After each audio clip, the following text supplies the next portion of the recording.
ඉතින් මේ තියෙන්නේ කිරි. ඉතින් සමහර ගම්වල මේකට කිරියා කියලාත් කියනවා. ඉතින් අපි නම් කියන්නේ මේකට කිරි කියලා. ඉතින් ගොඩක් අය මේක කාලා තිබුණාට ඉතින් මේක හදන විදිය දැකලා නැහැ නේ. දකුණු පළාතේ ගොඩක් සිද්ධාස්ථානවල මේ ඇසල පොයේට අවසාන දාහනේ විදියට කිරි වලින් තමයි අවසාන කරන්නේ. ඉතින් අද අපි බලමු හරි විදියටම කොයි වගේද මේ කිරි හැදෙන්නේ කියලා. ඉතින් වීඩියෝ එකට යමු.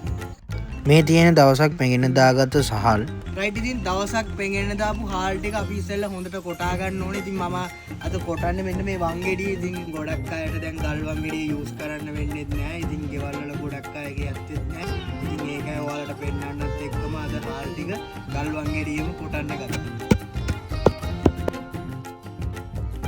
ඉතින් අද කිරි හැදීමේ චෙෆ් අම්මා තමයි මම තමයි අද ගෝලයා. ඉතින් ගෝලයා මම චෙෆ්ලා ටික තමයි අපේ ගෙදර අයයි ප්‍රධාන චෙෆ් අම්මා. රොසාහෙට ගන්නට හැදුවට යන්ට එපා උඹ යන්ට එපා. රයිට්. ඉතින් අපි ඉස්සෙල්ලා මිරික ගත්ත පොල් කිරි ටික මේකට දාලා තියෙනවා.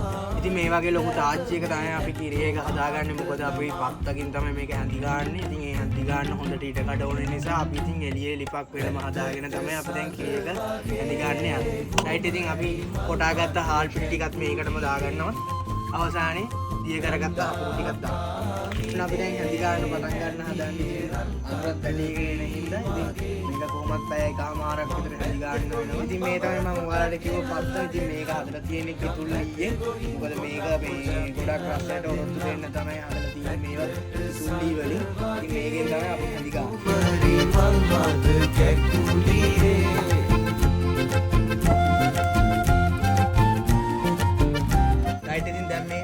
බුබුලු දාගෙන එනවා.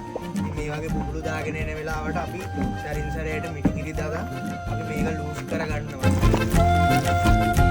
දැන් ඉතින් අපි පැය එකමාරක් පමණ හැඳි ගාලා තියෙන්නේ. දැන් ඉතින් පදමට ඇවිල්ලා තියෙන්නේ. ඉතින් අඳුරට අපි එනසල් කරම් නැටි ටිකක් දාලා මේක බාගන්න තමයි ඉතින් අපිට තියෙන්නේ.